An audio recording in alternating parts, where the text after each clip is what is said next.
Hello friends, ओम श्री गणेशाय नमः। जय श्री कृष्ण। आप सभी का स्वागत है आपके अपने यूट्यूब चैनल पर। फ्रेंड्स, आज हम आपको इस वीडियो में बताने जा रहे हैं साल 2023 की पौष पूर्णिमा का शुभ मुहूर्त, पूजा विधि, चंद्रोदय का समय, महत्व, व्रत कथा और उपायों के बारे में। फ्रेंड्स, वीडियो शुरू करने से पहले आपसे रिक्वेस्ट है, अगर आप हमारे चैनल पर नए हैं और आपने अभी तक चैनल को सब्सक्राइब नहीं किया है तो प्लीज सब्सक्राइब कीजिएगा चैनल को, साथ ही प्रेस कीजिएगा बेल आइकन को, जिससे नए वीडियो से रिलेटेड नोटिफिकेशन आपको तुरंत प्राप्त हो सके। और वीडियो पसंद आने पर वीडियो को लाइक और शेयर जरूर कीजिएगा ताकि सभी भक्तों को इस वीडियो का लाभ प्राप्त हो सके। और कमेंट बॉक्स में जय श्री कृष्णा जरूर लिखिएगा। हिंदू पंचांग के अनुसार वर्ष के हर महीने में शुक्ल पक्ष की चतुर्दशी के अगले दिन पूर्णिमा मनाई जाती है। इस बार साल 2023 की पौष मास की पूर्णिमा 6 जनवरी 2023 को है।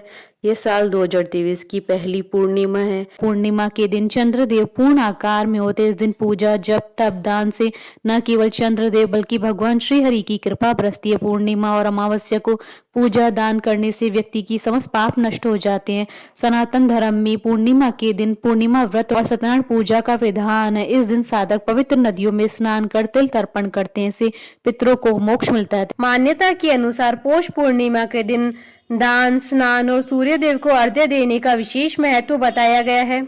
मान्यता है कि पौष मास में समय से किए जाने वाले धार्मिक कर्मकांड की पूर्णता पूर्णिमा के दिन स्नान करने से सार्थक हो जाती है। पौष पूर्णिमा के दिन काशी, प्रयागराज और हरिद्वार में गंगा स्नान का बड़ा महत्व होता है। मान्यता के अनुसार पौष मास सूर्य देव का मास कहा जाता है। इस मास में सूर्य देव की आराधना करने से मनुष्य को मोक्ष की प्राप्ति होती है। इसलिए पौष पूर्णिमा के दिन पवित्र नदियों में स्नान और सूर्य देव को अर्घ्य देने की परंपरा है। क्योंकि पौष का महीना सूर्यदेव का महीना होता है, पूर्णिमा चंद्रमा की तिथि होती है, अतः सूर्य और चंद्रमा का यह अद्भुत संगम पौष पूर्णिमा तिथि को ही होता है। इस दिन सूर्य और चंद्रमा दोनों के पूजन से मनोकामनाएं पूर्ण होती है, जीवन में आने वाली बाधाएं दूर हो जाती है। मान्यता है कि माघ माह के स्नान का संकल्प पौष पूर्णिमा को ही लेना चाहिए। फ्रेंड्स, अब आइए जानते हैं पौष पूर्णिमा के शुभ मुहूर्त के बारे में। हिंदू पंचांग के अनुसार इस बार पौष पूर्णिमा 6 जनवरी 2023 शुक्रवार के दिन है। पौष शुक्ल पूर्णिमा तिथि प्रारंभ होगी 6 जनवरी 2023 को सुबह 2:14 पर और पौष शुक्ल पूर्णिमा तिथि का समापन होगा 7 जनवरी 2023 को सुबह 4:37 पर। चंद्रोदय का समय रहेगा 6 जनवरी 2023 को शाम 5 बजे। फ्रेंड्स, अब आइए जानते हैं पौष पूर्णिमा की पूजन विधि के बारे में। इस दिन ब्रह्म वेला में उठें और घर की साफ सफाई करें। इस दिन पवित्र नदियों में स्नान करने का विशेष महत्व होता है। स्नान ध्यान कर सर्वप्रथम भगवान भास्कर को ओम नमो नारायण मंत्र का जाप करते हुए अर्घ्य दे। घर के मंदिर में भगवान श्री कृष्ण की मूर्ति या तस्वीर के सामने आपको दीपक जलाना चाहिए। भगवान को नैवेद्य फल अर्पित करें। भगवान की विधि पूर्वक पूजा अर्चना करें। भगवान सत्यनारायण की कथा सुने या खुद पढ़ें।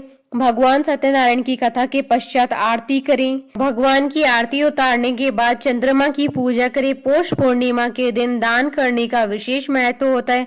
आप अपनी सामर्थ्य के अनुसार दान करें। आप दान में तिल, गुड़, कंबल या ऊनी वस्त्र दान कर सकते हैं। पूर्णिमा के दिन किसी जरूरतमंद व्यक्ति या ब्राह्मण को भोजन कराकर दान दक्षिणा देनी चाहिए। पौष पूर्णिमा व्रत कथा। श्री कृष्ण जी एक दिन अपनी माता से कहने लगे कि इस भूमंडल पर एक अत्यंत प्रसिद्ध राजा चंद्रहास से पालित अनेक प्रकार के रत्नों से परिपूर्ण कार्तिका नाम की एक नगरी थी। वहां पर धनेश्वर नाम का एक ब्राह्मण था और उसकी स्त्री अति सुशीला रूपवती थी। दोनों ही उस नगरी में बड़े प्रेम के साथ रहा करते थे। घर में धन धान्य आदि की कमी नहीं थी। उनको एक बड़ा दुख था कि उनकी कोई संतान नहीं थी। इस दुख से वह अत्यंत दुखी रहा करते थे। एक समय एक बड़ा तपस्वी योगी उस नगरी में आया। वह योगी उस ब्राह्मण के घर को छोड़कर अन्य सब घरों से भिक्षा लाकर भोजन किया करता था। रूपवती से वह भिक्षा नहीं लिया करता था। उस योगी ने एक दिन रूपवती से भिक्षा न लेकर किसी अन्य घर से भिक्षा लेकर गंगा किनारे जाकर भिक्षान को प्रेम पूर्वक खा रहा था कि धनेश्वर ने योगी का यह सब कार्य किसी प्रकार से देख लिया।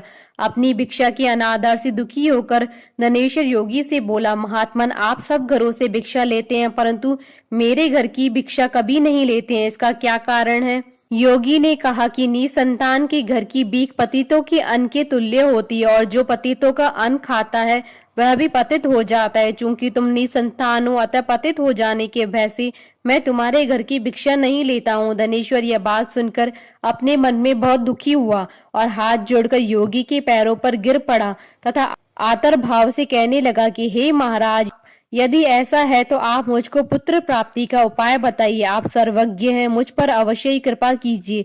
धन की मेरे घर में कोई कमी नहीं है, परंतु मैं पुत्र न होने के कारण अत्यंत दुखी हूँ। आप मेरे इस दुख का हरण करें, आप सामर्थ्यवान हैं। यह सुनकर योगी कहने लगे कि हे ब्राह्मण, तुम माँ भवानी की आराधना करो। घर आकर उसने अपनी स्त्री से सब वृतांत कहा और स्वयं तप के निमित्त वन में चला गया। वन में जाकर उसने माँ भवानी की उपासना की और उपवास किया।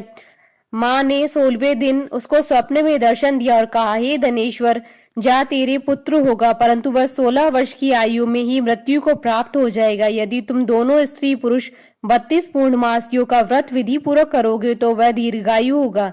जितनी तुम्हारी सामर्थ्य हो आटे के दिए बनाकर शिव जी का पूजन करना, परंतु पूर्णमासी को 32 हो जाने चाहिए। प्रातः काल होने पर इस स्थान के समीप ही तुम्हें एक आम का वृक्ष दिखाई देगा। उस पर तुम चढ़कर एक फल तोड़कर शीघ्र अपने घर चले जाना। अपनी स्त्री से सब वृतांत कहना। ऋतु स्नान के पश्चात वह स्वच्छ होकर श्री शंकर जी का ध्यान करके उस फल को खा लेगी। तब शंकर भगवान की कृपा से उसको गर्भ हो जाएगा। जब वह ब्राह्मण प्रातः काल उठा तो उसने उस स्थान के पास ही एक आम का वृक्ष देखा जिस पर एक अत्यंत सुंदर आम का फल लगा हुआ था। उस ब्राह्मण ने उस आम के वृक्ष पर चढ़कर उस फल को तोड़ने का प्रयत्न किया, परंतु वृक्ष पर कई बार प्रयत्न करने पर भी वह चढ़ न पाया। तब तो उस ब्राह्मण को बहुत चिंता हुई और विघ्न विनाशक श्री गणेश जी की वंदना करने लगा। हे दयानिधि, अपने भक्तों के विघ्नों का नाश करके उनके मंगल कार्य को करने वाले, दुष्टों का नाश करने वाले, रिद्धि सिद्धि के देने वाले, आप मुझ पर कृपा करके इतना बल दे कि मैं अपने मनोरथ को पूर्ण कर सकूं। इस प्रकार गणेश जी की प्रार्थना करने पर उनकी कृपा से धनेश्वर वृक्ष पर चढ़ गया और उसने एक अति सुंदर आम का फल देखा। उसने विचार किया कि जो वरदान से फल मिला था वह यह है और कोई फल दिखाई नहीं देता। उस धनेश्वर ब्राह्मण ने जल्दी से उस फल को तोड़कर अपनी स्त्री को लाकर दिया और उसकी स्त्री ने अपने पति की कथना अनुसार उस फल को खा लिया और वह गर्भवती हो गई। देवी जी की असीम कृपा से उसे एक अत्यंत सुंदर पुत्र उत्पन्न हुआ जिसका नाम उन्होंने देवीदास रखा।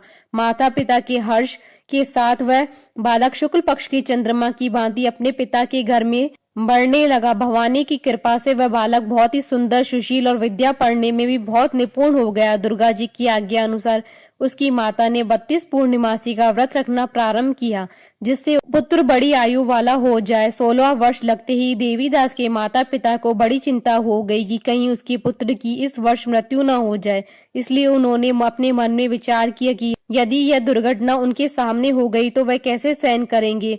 अतः उन्होंने देवीदास के मामा को बुलाया और कहा कि हमारी इच्छा है कि देवीदास 1 वर्ष तक काशी में जाकर विद्या अध्ययन करे और उसको अकेला भी नहीं छोड़ना चाहिए, इसलिए साथ में तुम चले जाओ और 1 वर्ष के पश्चात इसको वापस लौटा लाना। सब प्रबंध करके उसके माता पिता ने काशी जाने के लिए देवीदास को एक घोड़े पर बैठाकर उसके मामा को उसके साथ कर दिया, किंतु यह बात उसके मामा या किसी और से नहीं कही। धनेश्वर ने सपत्नीक अपने पुत्र की मंगल कामना तथा दीर्घायु के लिए भगवती दुर्गा की आराधना और पूर्णमासियों का व्रत करना आरंभ कर दिया। इस प्रकार बराबर 32 पूर्णिमासी का व्रत पूरा किया। कुछ समय पश्चात एक दिन वह दोनों मामा और भांजा मार्ग में रात्रि बिताने के लिए किसी ग्राम में ठहरे हुए थे। उस दिन उस गांव में एक ब्राह्मण की अत्यंत सुंदरी, सुशीला, विदुषी और गुणवती कन्या का विवाह होने वाला था।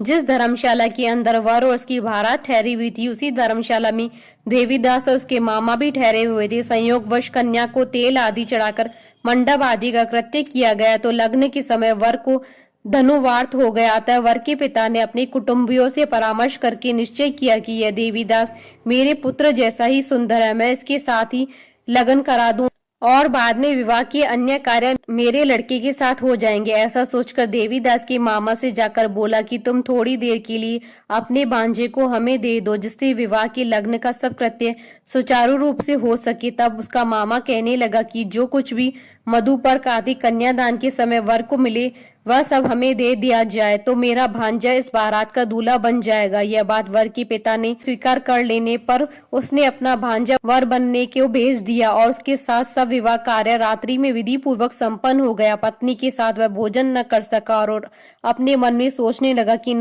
न जाने यह स्त्री कौन होगी। वह एकांत में इसी में सोच में गर्म श्वास छोड़ने लगा तथा उसकी आंखों में आंसू भी आ गए। तब वधू ने पूछा कि क्या बात है, आप इतने उदासीन व दुखी क्यों हो रहे हैं। तब उसने सब बातें जो वर के पिता व उसके मामा में हुई थी उसको बतला दी। तब कन्या कहने लगी कि यह ब्रह्म विवाह के विपरीत हो कैसे सकता है। देव ब्राह्मण और अग्नि के सामने मैंने आपको ही अपना पति बनाया, इसलिए आप ही मेरे पति हैं। मैं आपकी ही पत्नी रहूंगी, किसी अन्य की कदापि नहीं। तब देवीदास ने कहा, ऐसा मत करिए, क्योंकि मेरी आयु बहुत थोड़ी है। मेरे पश्चात आपकी क्या गति होगी, इन बातों को अच्छी तरह विचार लो। परंतु वह दृढ़ विचार वाली थी, बोली कि जो आपकी गति होगी वही मेरी गति होगी। हे स्वामी, आप उठिए और भोजन करिए, आप निश्चय ही भूखे होंगे।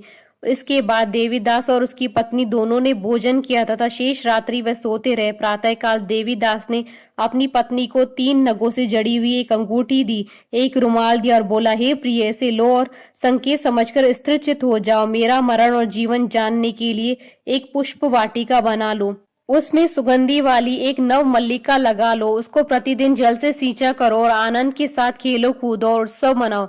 जिस समय और जिस दिन मेरा प्राणांत होगा यह फूल सूख जाएंगे और जब ये फिर हरे हो जाएं तो जान लेना कि मैं जीवित हूँ। यह बात निश्चय करके समझ लेना, इसमें कोई संशय नहीं है। यह समझाकर वह चला गया। प्रातःकाल होते ही वहां पर गाजे बाजे बजने लगे और जिस समय विवाह की कार्य समाप्त करने के लिए वर तथा सब बाराती मंडप में आए तो कन्या ने वर को भली प्रकार से देखकर अपने पिता से कहा कि यह मेरा पति नहीं है, मेरा पति वही है जिसके साथ रात्रि में मेरा पाणी ग्रहण हुआ, इसके साथ मेरा विवाह नहीं हुआ है। यदि वह वही है तो बताए कि मैंने इसको क्या दिया। मधुपर्क और कन्यादान के समय जो मैंने आभूषण आदि दिए थे उन्हें दिखाया तथा रात में मैंने क्या गुप्त बातें कही थी वह सब सुनाए। पिता ने उसके कथनानुसार वर को बुलवाया। कन्या की यह सब बातें सुनकर वह कहने लगा कि मैं कुछ नहीं जानता। उसके पश्चात लज्जित होकर वह अपना सा मुंह लेकर चला गया और सारी बारात भी अपमानित होकर वहां से लौट गई। भगवान श्री कृष्ण बोले, हे माता, इस प्रकार देवीदास काशी में विद्या अध्ययन के लिए चला गया। जब कुछ समय बीत गया तो काल से प्रेरित होकर एक सर्प रात्रि के समय उसको डसने के लिए वहां पर आया। उस विषधर के प्रभाव से उसके शयन का स्थान चारों ओर से विष की ज्वाला से विषैला हो गया, परंतु व्रतराज के प्रभाव से उसको काटने न पाया, क्योंकि पहले से ही उसकी माता ने 32 पूर्णिमा का व्रत रखा था। उसके बाद मध्याह्न के समय स्वयं काल वहां पर आया और उसके शरीर से उसके प्राणों को निकालने का प्रयत्न करने लगा, जिससे वह मूर्छित होकर पृथ्वी पर गिर पड़ा। भगवान की कृपा से उसी समय पार्वती जी के साथ श्री शंकर जी वहां पर आ गए। उसको मूर्छित दशा में देखकर पार्वती जी ने भगवान शंकर से प्रार्थना की कि हे महाराज, इस बालक की माता ने पहले ही 32 पूर्णिमा का व्रत किया था, इसके प्रभाव से हे भगवान आप इसको प्राण दे। भवानी की कहने पर भक्त वत्सल भगवान श्री शिव जी ने उसको प्राण दान दे दिया। इस व्रत के प्रभाव से काल को भी पीछे हटना पड़ा और देवीदास स्वस्थ होकर बैठ गया। उधर उसकी स्त्री उसकी काल की प्रतीक्षा किया करती थी। जब उसने देखा कि उस पुष्प वाटिका में पत्र पुष्प कुछ भी नहीं रहे तो उसको अत्यंत आश्चर्य हुआ। जब वह वैसे ही हरी भरी हो गई तो वह जान गई कि वह जीवित हो गए हैं। यह देखकर बहुत प्रसन्न मन से अपने पिता को कहने लगी कि पिताजी, मेरे पति जीवित हैं, आप उनको ढूंढिए। जब 16वां वर्ष व्यतीत हो गया तो देवीदास भी अपने मामा के साथ काशी से चल दिया। इधर उसे ससुर उसको ढूंढने के लिए अपने घर से जाने ही वाले थे कि वह दोनों मामा भांजा वहां पर आ गए और उनको आया देखकर उसके ससुर बड़ी प्रसन्नता के साथ अपने घर ले आया। उस समय नगर के निवासी वहां इकट्ठे हो गए और सबने निश्चय किया कि अवश्य ही इसी बालक के साथ इस कन्या का विवाह हुआ था। उस बालक को जब कन्या ने देखा तो पहचान लिया और कहा कि यह वही है जो संकेत करके गया था। उसके पश्चात सभी कहने लगे कि भला हुआ जो यह आ गया। सब नगरवासियों ने आनंद मनाया। श्री कृष्ण जी कहने लगे कि इस प्रकार धनेश्वर 32 पूर्णिमाओं के व्रत के प्रभाव से पुत्रवान हो गया और जो भी स्त्रियां इस व्रत को करती हैं वह जन्म जन्मांतर के वैधव्य का दुख नहीं भोगती हैं और सदैव सौभाग्यवती रहती है। यह मेरा वचन है, इसमें कोई संदेह नहीं है। यह व्रत पुत्र पौत्रों को देने वाला तथा संपूर्ण मनोकामनाओं को पूर्ण करने वाला है। 32 पूर्णिमाओं के व्रत करने से प्रति की सभी इच्छाएं भगवान शिव जी की कृपा से पूर्ण हो जाती हैं। बोलिए भगवान शंकर की जय, भगवान श्री कृष्ण की जय, सनातन धर्म की जय। हमारे साथ इस वीडियो में अंत तक बने रहने के लिए आपका धन्यवाद। ओम श्री गणेशाय नमः। जय श्री कृष्ण।